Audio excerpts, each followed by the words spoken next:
Hello, everybody. Welcome back to our YouTube channel, State Academy.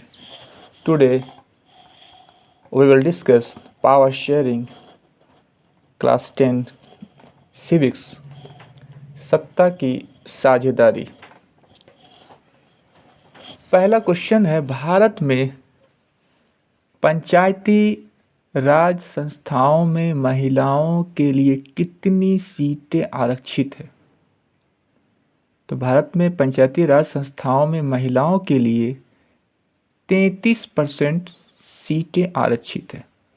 Question number 2, 15वीं Lok Sabha में महिलाओं की कितनी भागीदारी थी? तो 15वीं लोकसभा में महिलाओं की 10.68% भागीदारी थी। 16वीं लोकसभा में महिलाओं सदस्यों की संख्या कितनी है? 16वीं लोकसभा में महिलाओं सदस्यों की संख्या 65 है। अंतर्राष्ट्रीय महिला वर्ष घोषित किया गया है। तो अंतर्राष्ट्रीय महिला वर्ष 1975 को घोषित किया गया था। क्वेश्चन नंबर 5 है, बेल्जियम में सत्ता की साझेदारी की व्यवस्था के बारे में चर्चा करें। तो सबसे पहले मैं बता देना चाहता हूं कि बेल्जियम एक यूरोपियन कंट्री है। बेल्जियम एक यूरोपियन कंट्री है और क्षेत्रफल में हमारे हरियाणा राज्य से भी छोटा। इसकी सीमाएं फ्रांस, नीदरलैंड, जर्मनी और लक्ज़मबर्ग से लगता है। फ्रांस की राजधानी पेरिस, नीदरलैंड की राजधानी एम्स्टर्डम, और ये जो है यहाँ कुल आबादी का 59% हिस्सा फ्लेमिश इलाके में रहता है और डच बोलता है। शेष 40% लोग वेलोनिया क्षेत्र में रहते हैं और फ्रेंच बोलते हैं। शेष 1% लोग जर्मन बोलते हैं। राजधानी ब्रुसेल्स, बेल्जियम की राजधानी ब्रुसेल्स के 80% लोग फ्रेंच बोलते हैं और 20% लोग डच भाषा। अल्पसंख्यक फ्रेंच भाषी लोग तुलनात्मक रूप से ज़्यादा समृद्ध और ताकतवर रहे हैं। बहुत बाद में जाकर आर्थिक विकास और शिक्षा का लाभ पाने वाले डच भाषी लोगों को इस स्थिति से नाराज़गी थी। इसके चलते 1950 और 1960 के दशक में फ्रेंच और डच बोलने वाले समूहों के बीच तनाव बढ़ने लगा। इन दोनों समुदायों के टकराव का सबसे तीखा रूप ब्रुसेल्स में दिखा। यह एक विशेष तरह की समस्या थी। डच बोलने वाले लोग संख्या के हिसाब से अपेक्षाकृत ज़्यादा थे, लेकिन धन और समृद्धि के मामले में कमज़ोर और अल्पमत में थे। तो क्वेश्चन है, और बेल्जियम की राजधानी ब्रुसेल्स नाटो का हेडक्वार्टर भी है। क्वेश्चन है, बेल्जियम में सत्ता की साझेदारी की व्यवस्था के बारे में चर्चा करें। बेल्जियम में 59% जनता डच बोलती है।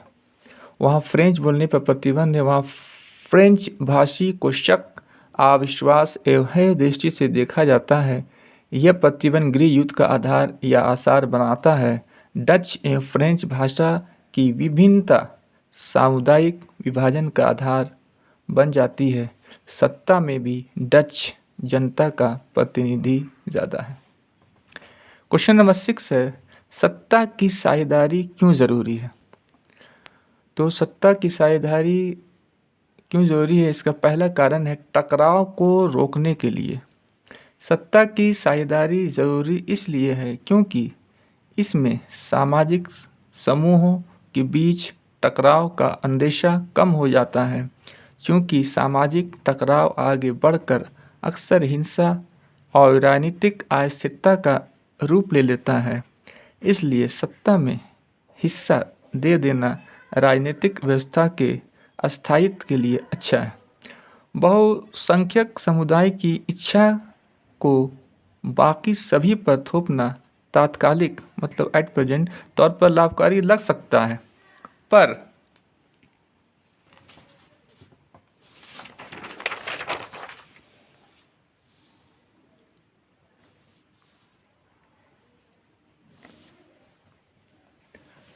आगे चलकर यह देश की अखंडता के लिए घातक हो सकता है।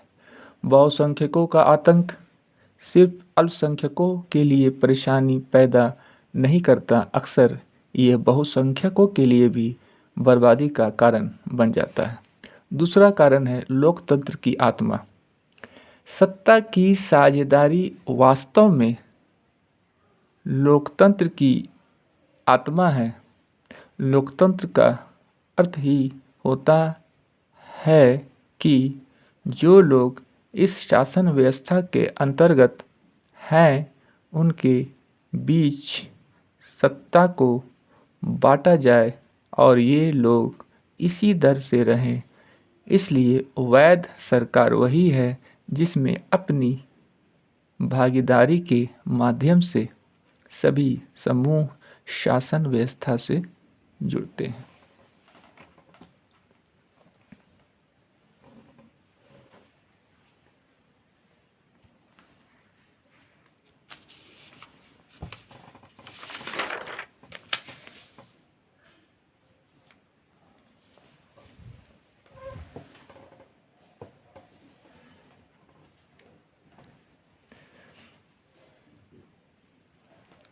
अगर ये वीडियो आपको अच्छा लगा है तो लाइक करें, ज़्यादा से ज़्यादा शेयर करें 10 क्लास के लड़कों को, स्टूडेंट को, और अगर चैनल में पहली बार है तो सब्सक्राइब भी ज़रूर करें।